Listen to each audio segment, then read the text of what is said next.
Michigan Farm Bureau put the wraps on one of its most unique annual meetings in the organization's storied history.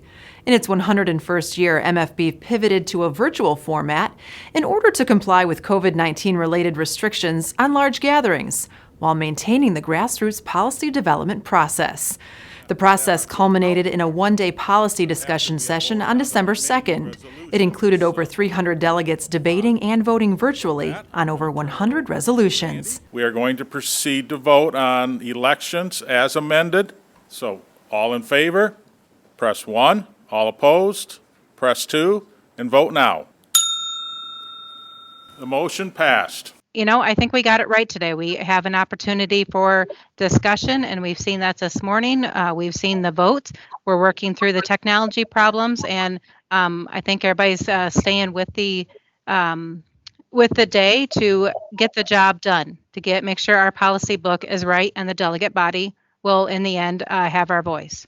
Several issues garnered much discussion on the delegate floor, including zoning for migrant labor housing. Jeff Vanderwerth from Ottawa County. I believe what we are looking for is we would like a GAMP standard created for migrant housing statewide. The same way that we have essentially drawn our stake in the sand and said, or placed our stake in the sand and said, if you want to have a hog facility or a CAFO facility, that local zoning essentially can't stop it. Well, why is migrant housing any different? If you want us to defend your ability to place a hog barn in a neighborhood, why shouldn't you defend my ability to place a migrant camp where it fits our operation best? I oppose the striking and changing of this, and I believe we should support it as originally proposed by Mr. DeRuyter. Thank you, Mr. President. Labor housing has been an issue for quite some time, with different entities trying to dictate how labor housing will be handled. I think it's been generally agreed that coming up with a GAMP to set regulations for migrant housing would be the preferable way to go. Issues also drawing debate from the delegate body were bovine tuberculosis and challenges faced by the meat processing industry in the midst of a pandemic.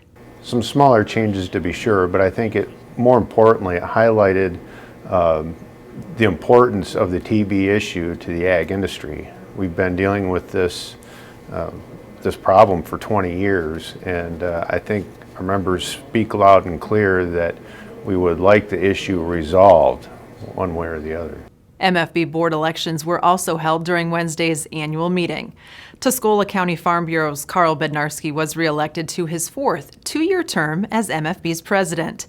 New to the board is Paul Pridgeon, who was chosen to represent the organization's Young Farmer program. All other elected officers were incumbents reelected to two-year terms on the MFB Board of Directors. After a dozen regional contests and 4 rounds of competition, Chris Heck of Monroe County Farm Bureau was named the 2020 Young Farmer Discussion Meet winner, which took place December 1st in a virtual format. Heck says this year's virtual format provided more time to prep for each topic of discussion. When you look at the regular state annual, you go from the preliminaries to the Sweet 16, then that night you're in the Final Four. Yeah, you know what the 4 topics are. You know what the first 2 preliminary ones are. You know you're going to talk about those 2. You're not quite sure which one's going to be the semifinal topic or which one's going to be the final topic. This year it was just more spread out. It was nice. It didn't feel like it was rushed or packed. As the state-level winner, Heck receives $2,000 sponsored by AIS Equipment and will represent Michigan virtually in the American Farm Bureau Federation's Young Farmer and Rancher Discussion Meet in January of 2021.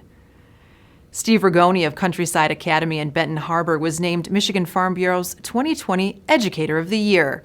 He was recognized for his passion for agriculture and diverse ag courses, including fundamentals of agriculture and incorporated food science, natural resources, and wildlife management concepts. Rigoni was recognized during MFB's virtual Leadership Lead-In event Monday, November 30th. The entire school here, we try to concentrate on the environment and reduce, reuse, etc. And so that's what I've tried to focus on in the classroom as much as possible. So the aquaponics feeds right into that. But what they take away is that there is a way that you can utilize the environment and do it safely. Also recognized during the leadership lead-in were 4 Michigan Farm Bureau young farmers, declared state winners earlier this year in their respective contest categories. Winners exemplify the hard-working, committed, passionate character of Michigan agriculture. Terry Page of Ionia County Farm Bureau was recognized with the 2020 Young Farmer Achievement Award. Caitlin Packard of Washtenaw County Farm Bureau was named the Agriculture Leader Award winner. Caitlin Thompson of Eaton County Farm Bureau was honored as the recipient of the Excellence in Agriculture Award. And Tara Baker of Berrien County Farm Bureau was honored with the 2020 Agriculture Employee Award. Visit Michigan Farm Bureau's YouTube page for full videos about this year's Young Farmer Award recipients.